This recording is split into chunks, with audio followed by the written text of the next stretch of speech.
Hello, welcome back to JJ's Bakehouse. I'm going to be making some cream cheese Swiss meringue frosting. That was a lot of words for me to remember. So this is hopefully a really silky version of a cream cheese buttercream. I love Swiss meringue and I wanted to combine the two, so let's get going with this.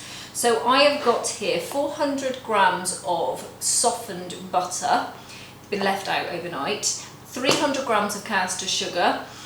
I've also got 300 grams of cream cheese, full fat, and I've got 4 eggs for my 4 egg whites, which we'll sort out in a minute. For the moment, the only thing that I need is my butter, which I'm going to put straight in there, and my cream cheese. And we're going to mix those up on a medium to high speed for about 8 minutes until they're really, really combined and light and fluffy. So that's all we need to do for the moment.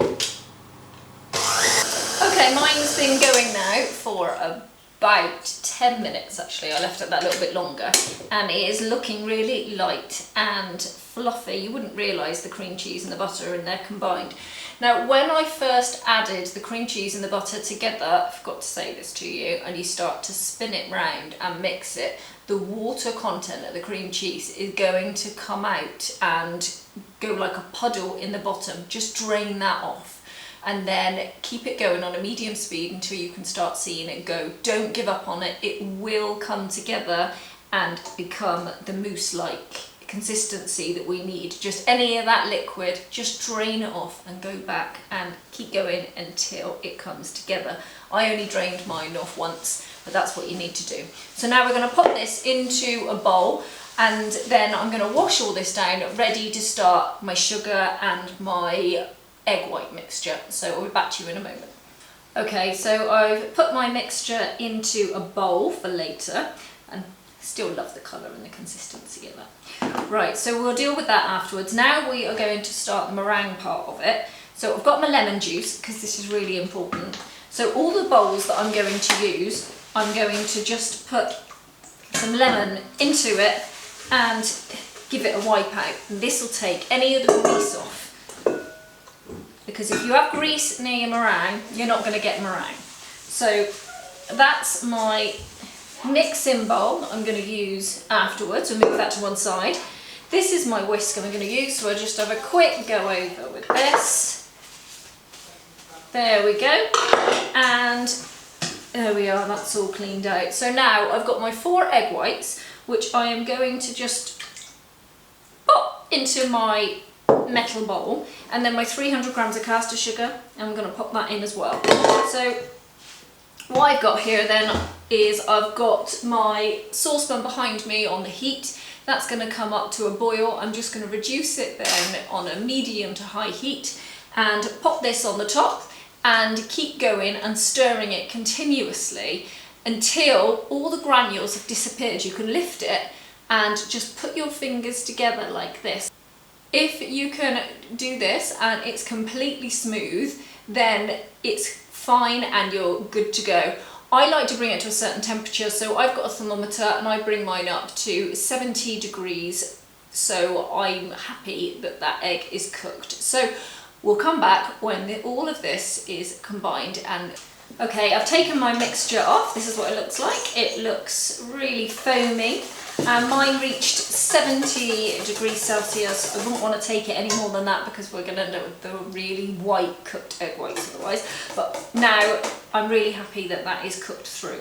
So I'm going to pop it into my mixing bowl now, getting all of it in there.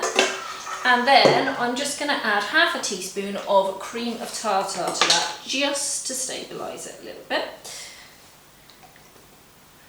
There we are. And then with my balloon whisk, I'm going to pop this on. Now, just put that on there. I'm going to start this. Meringues like to go slow to start with and then up to fast. So I'm going to start this for about 2 minutes on a medium speed.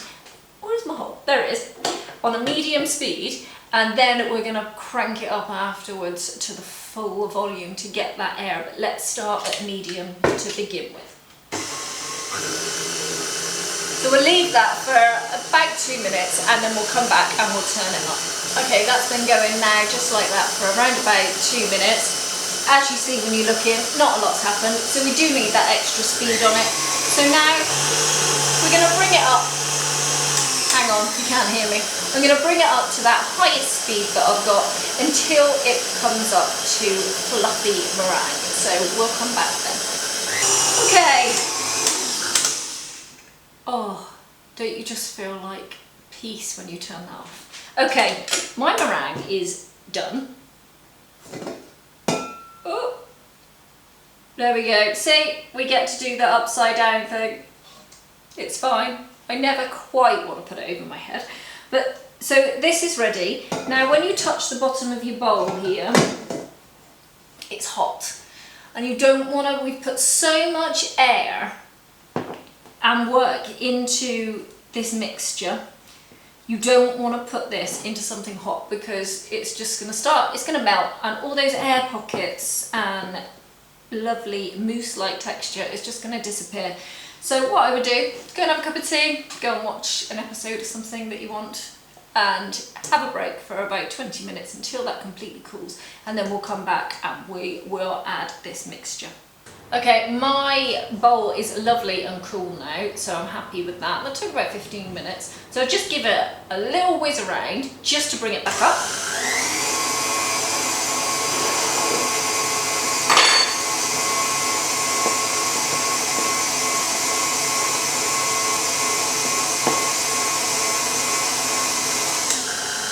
Lovely. And now I'm going to add this mixture, which is our butter and our cream cheese mixture, bit by bit. So I'm going to take quite a large piece of it and pop it through the top and let that go. And then wait about a minute, add another bit, and then wait about another 30 seconds and add. Because when you are making regular Swiss meringue buttercream and you're adding cubes of butter, you're adding really lumpy, quite hard butter, so it can change the consistency and you need to add it slowly. Whereas with this, we're still going to add it fairly slowly, but not as long because it's already mousse-like, it's all whipped up already, it's got the air in there, so it's not going to damage our meringue. I'm adding mine in quite large lumps, as you can see. Don't worry, it looks soupy, but it does that to begin with. And then you're going to get to that point where it looks like it's split, but that is where we need to be. Okay, now it's becoming that, what I call that curdly effect. So let me show you what I mean. It's starting to look as if it splits a little bit. And that is completely normal. That's where your buttercream is just about to form. So we keep going and keep adding. There's a lovely smell coming off this as well. You can smell the cream cheese in there. It's really nice. So let's pop that back on again.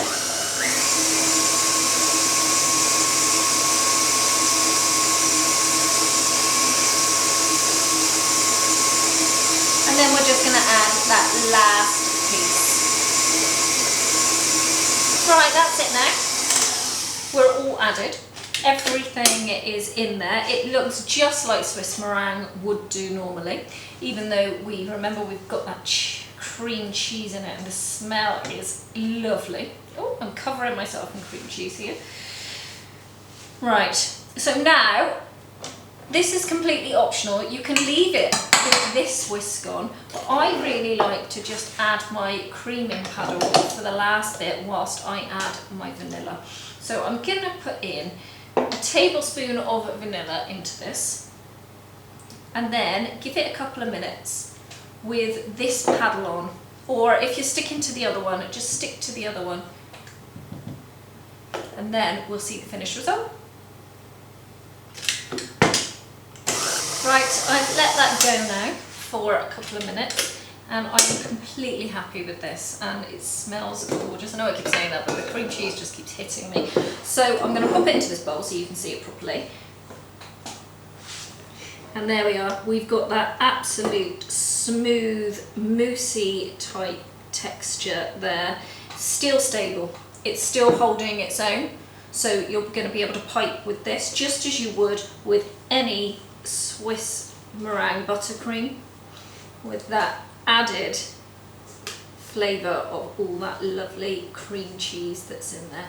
So I hope you have enjoyed this tutorial, and I hope you enjoy this Swiss meringue cream cheese buttercream. Such a mouthful, not going to get used to saying that. It would be lovely on top of some red velvet cupcakes, which you can see on my channel as well, because I'm going to have the red velvet cupcake recipe on there as well. So I hope to see you soon. I hope you've really enjoyed this. If you do, give me a thumbs up and don't forget to subscribe. Thank you, see you soon, bye bye.